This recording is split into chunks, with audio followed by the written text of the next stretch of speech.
Hello and welcome to the Self-Development with Tactics podcast. I'm your host, Christopher, and I'm a 17-year-old graphic design student from Austria. And today, as you may be seeing in the background, as always, or not, if you're watching or not watching, but listening to the podcast, we're going to talk about Tony Robbins' ultimate guide to your best year ever. From the Success.com website and from the 3rd December of 2018. So it's a pretty new article. And it's really hard, as I often say, to find great articles where is, value I can give you that I haven't spoken about yet. But let's see, and actually we're going to read this text here. So the text before the actual tips, a little bit maybe, because it's pretty long, maybe afterwards. But let's see. Tony Robbins is a busy guy. In the 6.5 weeks prior to our interview, Robbins traveled to more than 15 countries. Brazil, Panama, Scotland, Russia, Serbia, Australia and Fiji were only some of the stops on his list. He motivated, advised and coached tens of thousands of people. Despite his near-constant travel, Robbins still finds time to manage his 45 businesses that gross $6 billion in annual sales. People say, or rich people say that the average millionaire has about 3 to 6 streams of income. So yes, it's actually, I do not have to tell you what this is, I hope. So there is 6 different ways where he gets money from, actually. And he has 54, I'm sorry. 54 businesses with 6 billion sales in a year. Spent time with his wife, Sage, his 4 children and his 4 grandchildren, advised celebrities and politicians across the country, and host seminars that help millions of people tap into the best version of themselves. How does he manage to do it all? He says, the right question isn't how, but why. I've got so much passion for it, he says. It gives me so much energy to see people's lives change. To build these things, to create things that can touch people even when I'm not there. That's where the energy comes from, so find the time. Great words from him. He's actually 6'7". He's a pretty tall guy and pretty massive guy as well.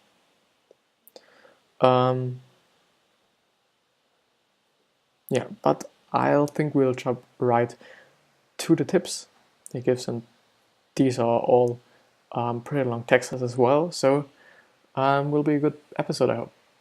The 5-step plan to an extraordinary year. Transforming into the person you want to be in 2019 is not difficult so long as you have the dedication, focus and correct tools at your disposal, Robbins says. But you should always remember to set your sights on something within reason. Most people overestimate what they're going to do in a year, and they underestimate what they can do in a decade, or 2 or 3 or 4, he says.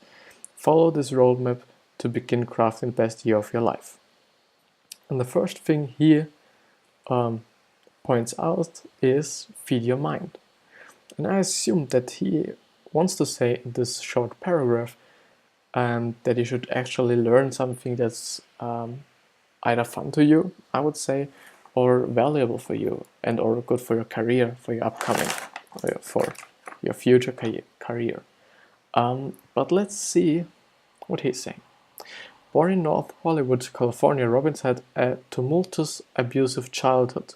On Christmas during his senior year of high school, his substance-dependent mother kicked his latest father out and then chased the young Robbins out of the house with a carving knife. Robbins got a job as a janitor and stayed in a laundry room for a couple of weeks until he could get his own place. What changed me was that I realized I was so depressed, he says. I was so sad and I was so uncertain, so fearful, and nothing was working. That's when I realized I had to feed my mind. Feeding your mind, Robin says, is all about perspective. You have got to bring something new to it, he says. Otherwise, you're going to keep operating off the same old beliefs, the same old thoughts, the same old emotions that have not gotten you to the level you want. Step 1. Don't just hope things will go the way you want. Condition yourself to believe that they will. Robbins read The Magic of Believing by Claude Bristol when he first left the house, and from there he strengthened his mind by doing incantations while running, writing positive messages on the mirror, reading autobiographies of people he admired, and selectively choosing what information news permeated is Permeated his world.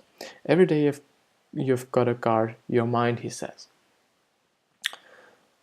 And I really want to point out the actual things he was telling, or the actual tips in this tip. Let me see where it is. So he was going to so he was running, writing positive messages on a mirror, reading autobiographies of people he admired, and selectively choosing what information news permeated his world. Some people actually say, as I read the word news, that you shouldn't really be reading the newspapers, because they're just often about fear, especially. No, I would say in general.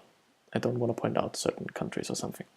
I would say in general because fear sells, actually. Yeah.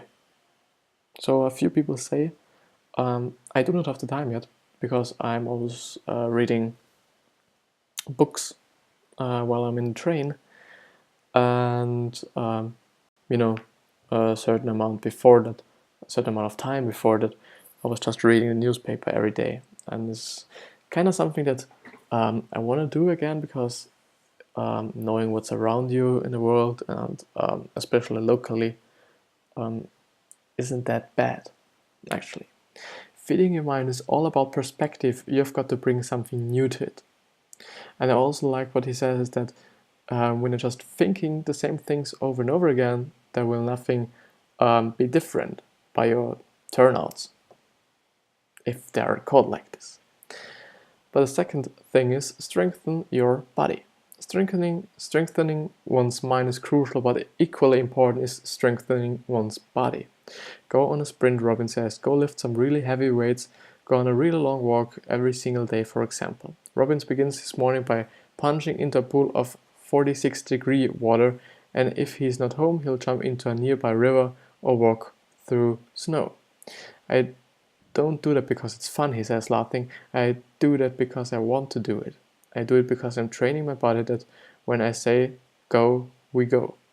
And that's actually something I can really sympathize with, because just before I was making this video and podcast, I was showering, and I always take a cold shower after I've taken a warm shower, let's say. It's not hot, it's kind of warm. And every day I'm like, I don't really want this to do. It's just, at this time, before I go into the cold shower, I'm really like, I really don't want this. It's not fine.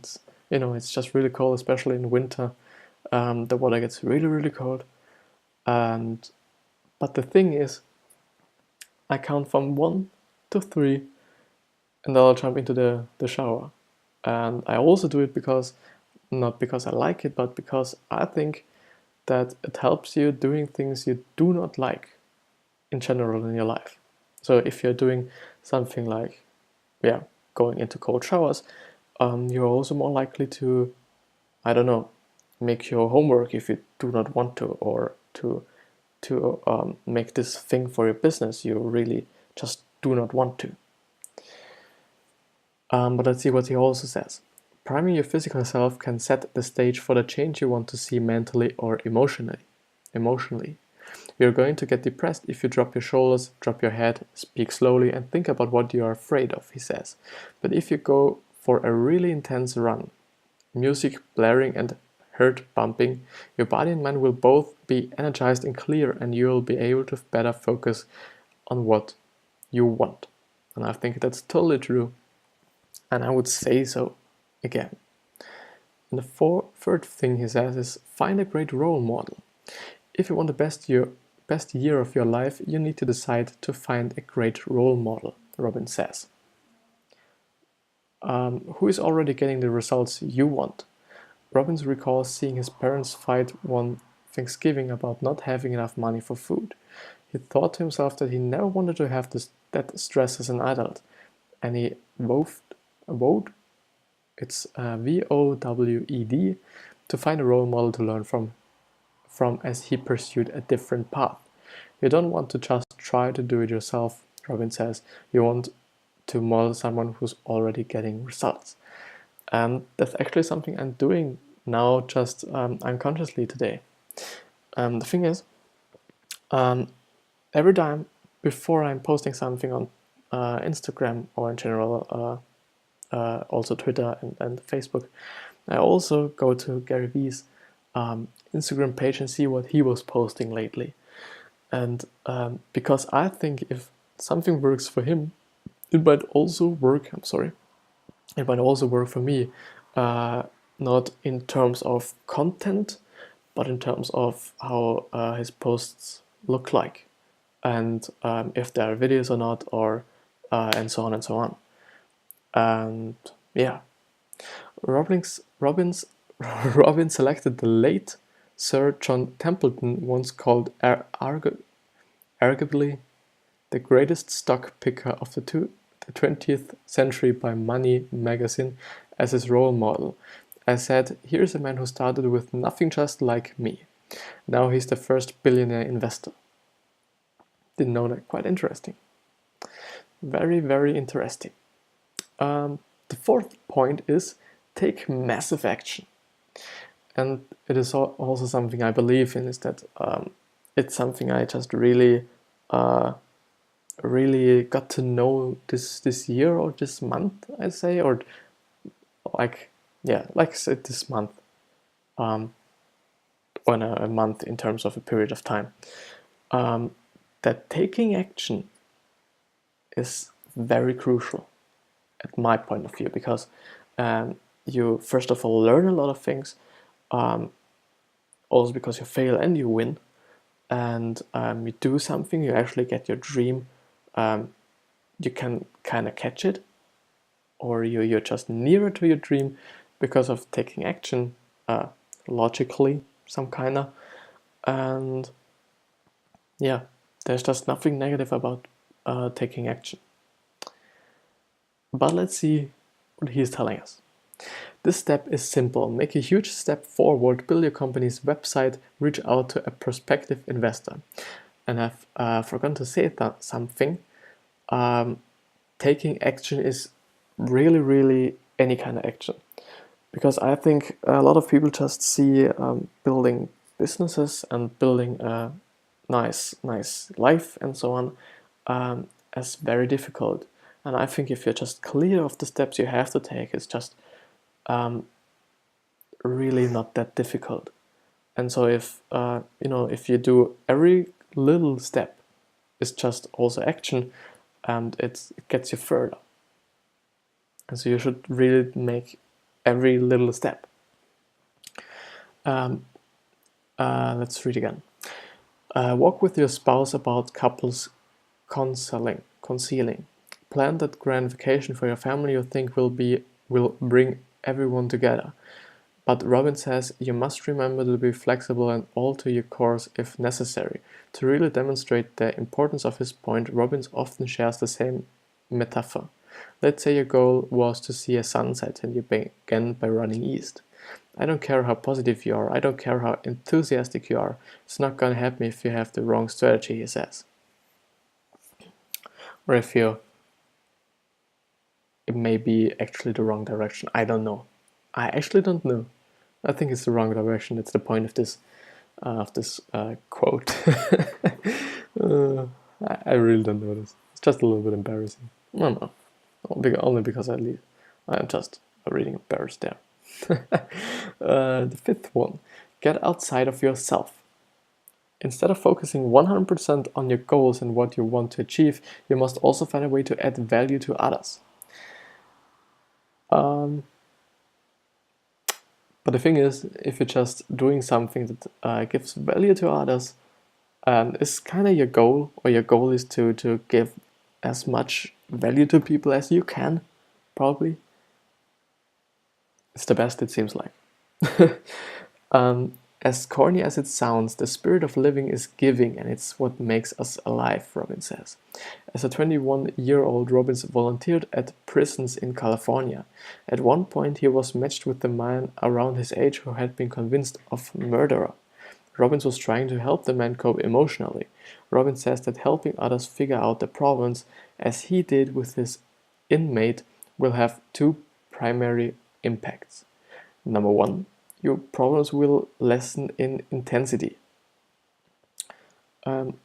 Because I think you're just, you're dealing with others' problems, and so you forget about your problems, and you might be thinking like, their problems are much more struggle than mine are, some kind of. And the second one is, your life will have more meaning. Life is not about me, life is about we, Robbins says.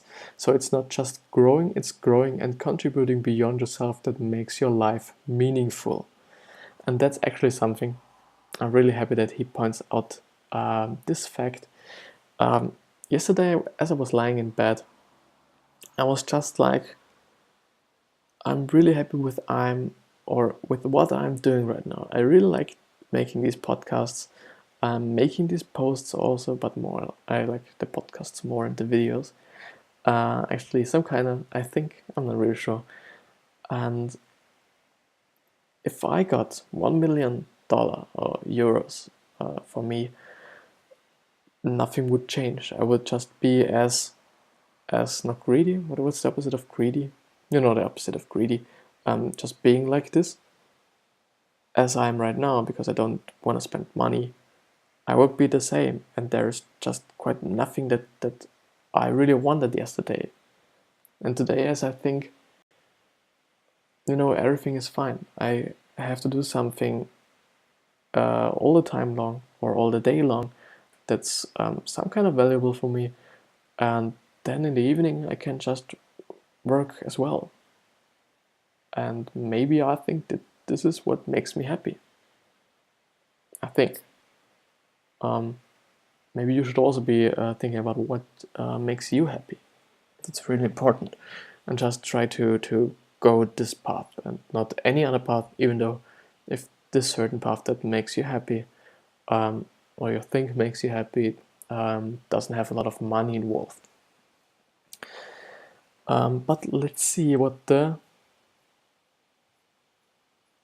Oh my god, there are just a ton of advices. And I think we'll have to deal with it tomorrow as well. Oh no, I'm just a dumb motherfucker. I'm really dumb. Embrace uncertainty. One of the most important things you can do to make 2019 your best year yet is become comfortable with uncertainty. Robbins says it's that simple. It's a quote, I tell people the quality of your life is in direct proportion to the amount of uncertainty you can comfortably live with, he explains. Because I want to be certain about everything, every moment, then you can't do something new, you can't grow. And that's also something I really struggle with, because, for example, I don't really know, just like not being in school, because I'm used to going to school every day. And, for example, not posting something because I'm just really used to it. And if my day is not clearly structured and there's some kind of uncertainty, I think it's not that easy for me. I just have to work on this. It's great that I read it. Have you ever been skiing? Robin asks me. Just once, I reply, wondering how this topic relates to uncertainty. Robin says most people who have learned to ski or snowboard are always locked into a basic skill level. They're eternally intermediate, he says, and the reason is because they do what they're comfortable with. But if they are on the slope and suddenly see a sharp turn or steep decline, what happens? In many cases, they commit to quickly learning how to carve and not fall flat on their faces. They learn that they are actually able to conquer what they were so afraid of. Robin says most people give up when faced with uncertainty, but if you can force yourself to take action in the mindset of it, you will become better and better at coping with not knowing what will happen. I ask why humans are so bad at dealing with uncertainty. Because of the nature of the mind, he says. Our brains were designed to assess and combat risk and fight or flight when necessary. But we are more than our minds. We are our heart, we are our soul, we are our spirit. And if everything in life were certain, life wouldn't be worth living. We all want certainty so bad, he says, but if you're totally certain every moment what's going to happen, you would be bored. And I think that's true. So we need uncertainty, we need a lot of it. And it would be really boring if every day for the rest of my life would be the same. And I think there's just always some kind of uncertainties and some kind of new things. And there's also something he pointed out in terms of feeding your mind, that you get new stuff into your mind, because always doing the same shit, also in terms of work, could really drown your mind some kind of, I would say, because there's no challenge. If you're doing the same shit over and over and over again, there's no challenge and there's nothing that you can achieve. You can achieve that you make what you normally would make, and you probably take the same path as always, and so there's quite no way you cannot get it, some kind of, if I'm right at this point. If I am right at this point. And there are actually some more things.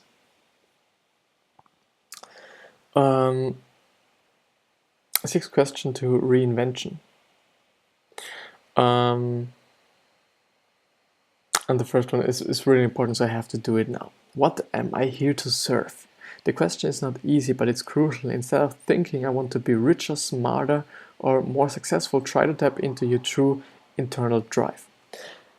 And then something that really, and I'm really thankful and grateful that I just achieved that mindset, that I really, really, really want to benefit other people.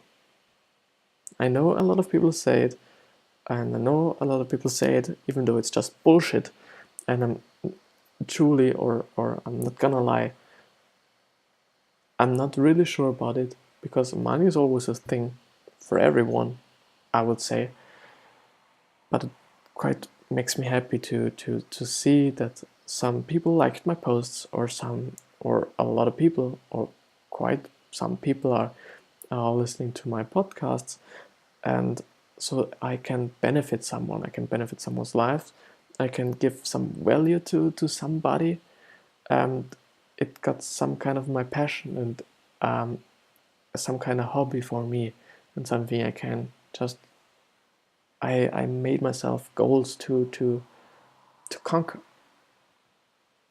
And that's, if you don't have something like this, make yourself one. Just maybe you're just modeling little cars or putting them together, don't know what this is called, or you have a train set and you really want to have every train out there, or you want to learn a next language, or you do a podcast, or you do videos, or you post on Instagram, try to serve other people, and so on. And I just have to go through the second one. What is my core passion? Once you have identified what you're here to serve, connect to your core passion. Ask yourself why you want to pursue it. The most successful people on earth know what they are here to deliver, and they know why Robin says. The most successful people on earth know what they are here to deliver, and they know why, Robin says. And then you figure out the how. And the next few things, are we actually going to discuss tomorrow. And I'm really, really, really grateful for you having me and listening to me and watching me maybe. And today will be, or tomorrow will be another good episode, and this episode hopefully brought you some value and or entertainment, at least a good time. And for now, I hope you have a very great Tuesday, and I'll see you tomorrow, and I love you. Bye.